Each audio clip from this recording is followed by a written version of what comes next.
Minute के booster take off series में आप सभी का स्वागत है। मैं हूं डॉक्टर अक्षिता। हाँ जी, स्वागत नहीं करेंगे राफेल का। Welcome home golden arrows blue skies always, ये ट्वीट किया गया। राफेल इंडिया आ चुके हैं। ये टॉपिक बहुत ज़्यादा इंपॉर्टेंट है। आरएस इंटरव्यू जो अब होने वाले हैं उनके लिए, इसके साथ साथ प्री मेंस यूपीएससी आरपीएससी के लिए तो इम्पॉर्टेंट है ही। और हाँ, जो आरपीएससी के अब एसआई के इंटरव्यू चल रहे हैं उनके लिए भी बहुत ही ज़्यादा इम्पॉर्टेंट है। आप जुड़े रहिए हमारे साथ ट्विटर, फेसबुक, इंस्टाग्राम और टेलीग्राम पर। हम बात करते हैं आज के मुख्य बिंदुओं पर। सबसे पहले चर्चा में क्यों है ये, क्या है राफेल, इसकी ज़रूरत क्यों है और इसकी विशेषताएं और प्रेरणादायी विचार के साथ हम आज की वीडियो को पूरा करेंगे। हुआ ये है कि भारतीय वायुसेना में नया मल्टी रोल विदेशी लड़ाकू विमान शामिल हुआ है जिसका नाम है राफेल। देश का सबसे पुराना एयरबेस अंबाला एयरफोर्स स्टेशन पर 5 राफेल विमान जो है वो उतारे गए। कितने? 5। क्लियर रखना है, कितने? 5। यस।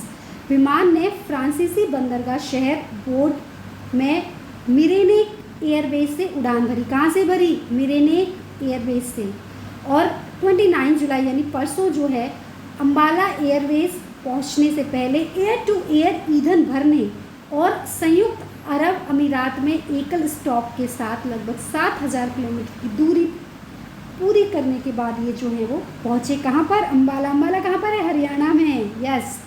तो क्या क्या आया है इन 5, ये जो 5 राफेल विमान आए हैं इसमें से 3 सिंगल सीटर है, 2 ट्विन सीटर हैं यानी 2 सीट वाले विमान हैं। वायुसेना के नंबर 17 स्क्वाड्रन का हिस्सा जो है ये विमान होंगे, जिसे गोल्डन एरो के रूप में जाना जाता है। ठीक है, किसके रूप में जाना जाता है? Golden arrow. तो आपसे पूछ सकते हैं कि गोल्डन एरो क्या है। ठीक है, तो ये 17 स्क्वाड्रन है जिसे गोल्डन एरो कहते हैं। और इसमें अभी जो है 5 राफेल विमान जो कि फ्रांस से लाए गए हैं उनको इसमें शामिल किया गया है। Very good. हाँ जी, अंबाला एयरफोर्स का ऑनर कौन है? इंडियन एयरफोर्स इसको ऑपरेट करती है वेस्टर्न एयर कमांड। यस। और ये इसकी लोकेशन कहाँ है? अंबाला, हरियाणा में। ठीक है, इसके इतिहास को थोड़ा सा हम देख लेते हैं। हुआ ये कि 2016 में भारत सरकार ने फ्रेंच डिसॉल्ट एविएशन किसके साथ? फ्रेंच डिसॉल्ट एविएशन के साथ 36 राफेल जेट का ऑर्डर जो है वो दिया था। किसको दिया था? फ्रांस की कंपनी। किसका? उसका नाम क्या है? French Dassault aviation. और टोटल 59,000 करोड़ रुपए पर हस्ताक्षर हुए थे कि इतने करोड़ रुपए में जो है इन 36 राफेल विमान का समझौता किया गया था। अब हमारे पास 5 आ चुके हैं। ठीक है, तो 31 बचे। तो 31 जेट्स को 2021 तक फ्रांस जो है वो भारत को दे देगा। कब तक दे देगा? 2021 तक। भारतीय पायलटों को डिसॉल्ट द्वारा हथियार प्रणाली और विमान का पर भी पूरा प्रशिक्षण इनके द्वारा दिया गया है। कार्यक्रम के तहत लगभग 12 भारतीय पायलटों को प्रशिक्षित किया गया। वायुसेना में शामिल किए गए अंतिम विदेशी लड़ाके रूस से सुखोई 30 थे। ठीक है, कहाँ से थे? रूस से सुखोई। और ये कहाँ से हैं? फ्रांस से। विमान को वायुसेना प्रमुख air chief marshal RKS Bhadauria द्वारा प्राप्त किया गया। तो अभी हमारे एयर चीफ मार्शल कौन है? RK भदौरिया। इनके द्वारा ही राफेल का स्वागत किया गया है। राफेल है क्या? राफेल जो है एक जेट है और अधिकतम 2222.6 किलोमीटर प्रति घंटा गति जो है ये प्राप्त कर सकता है। देखिए, और ये 50,000 फीट तक की ऊंचाई भी प्राप्त कर सकता है। इसमें हवा में ईंधन भरा जा सकता है और 9,500 यानी 9,500 किलोमीटर वजन जो है ये उठा सकता है। ये परमाणु हथियार जो है वो लंबी दूरी की हवा से हवा में भी मार करने वाली मिसाइल और लेज़र गाइडेड जो बम है उनको ले जा सकता है। देखिए, सारी जानकारी जो राफेल से रिलेटेड अगर कोई भी क्वेश्चन आपसे पूछ लिया जाए तो सारी जानकारी जो है हमने दी है यहाँ पर। इन्हें भारतीय वायुसेना के कौन से स्क्वाड्रन में बेड़े में शामिल किया गया है? 17वें। यस। ठीक है, ये इसके कुछ स्पेसिफिकेशंस हैं राफेल के फाइटर जेट के। इसकी लेंथ कितनी है, इसका बैंक स्वयं कितना है, मैक्सिमम टेक ऑफ वेट कितना है इसका, ये सारी चीज़ें तो आप वीडियो को पॉज करके इन सभी को जो है इजीली देख सकते हैं। अब सबसे इम्पॉर्टेंट क्वेश्चन ये आता है कि राफेल की ज़रूरत क्यों है, क्योंकि इंटरव्यू में ये क्वेश्चन बन सकता है कि क्यों मंगाया इंडिया ने राफेल। देखिए, भारतीय वायुसेना द्वारा भारी आक्रमण से वायु की सीमाओं की रक्षा के लिए फाइटर एयरक्राफ्ट एक मुख्य घटक होता है। ठीक है, लड़ाई हो जाती है तो फाइटर प्लेन्स का बहुत अहम रोल होता है। भारतीय वायुसेना के पास अपनी इन्वेंट्री में कई अलग अलग प्रकार के फाइटर जेट हैं, जैसे कि मिराज 2000 है, जगुआर है, मिग 29 है, मिग 21 है, सुखोई 30 है, MKI इत्यादि जो है फाइटर प्लेन्स इंडिया के पास हैं।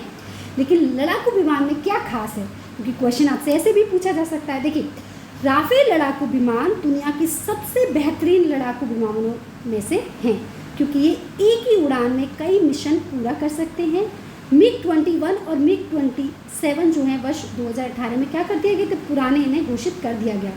भारत को अब 5वीं पीढ़ी के विमानों की ज़रूरत है, क्योंकि दुनिया के लगभग सभी देशों के पास क्या है, उन्नत लड़ाकू विमान 5वीं पीढ़ी के विमान हैं। यहाँ तक कि पाकिस्तान ने चीन से उन्नत पीढ़ी के विमान JF-17 और अमेरिका से F-16 खरीदे हैं। ऐसी स्थिति में भारत अब पुरानी तकनीक विमानों पर निर्भर नहीं रह सकता।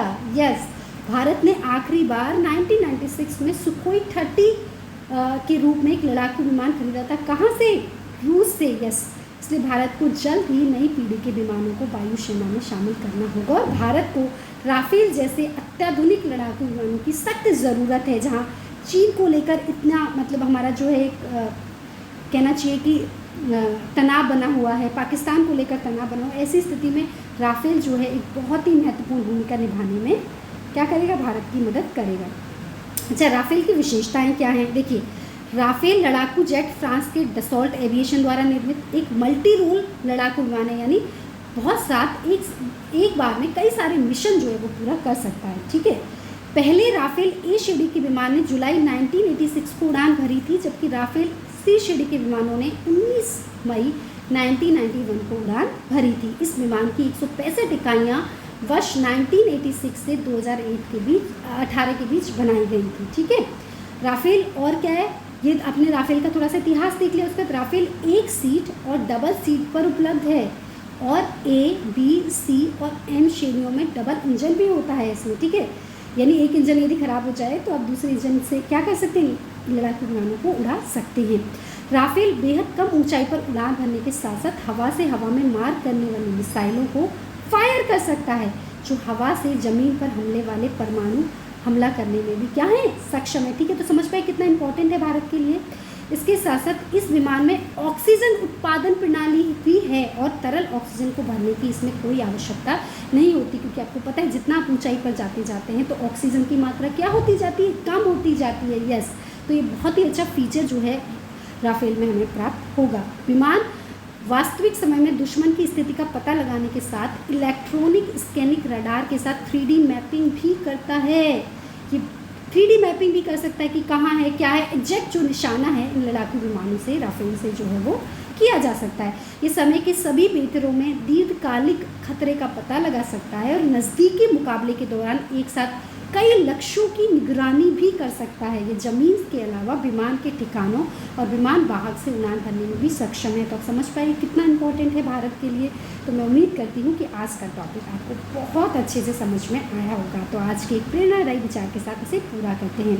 मन में केवल वही विचार बनाएं जो आप होता देखना चाहते हैं। आप अपना कोई टॉपिक पूरा होता हुआ देखना चाहते हैं, आप RAS बनते हुए देखना चाहते हैं, खुद को IAS बनते हुए देखना चाहते हैं, उसको उस विचार को अपने दिमाग में रखें, क्योंकि विचार जो है बीज है और घटनाएं इसका फल। आप जो विचार अपने मन में रखेंगे उसका फल आपको जरूर प्राप्त होगा। मिलते हैं अगली वीडियो में, तब तक के लिए नमस्कार।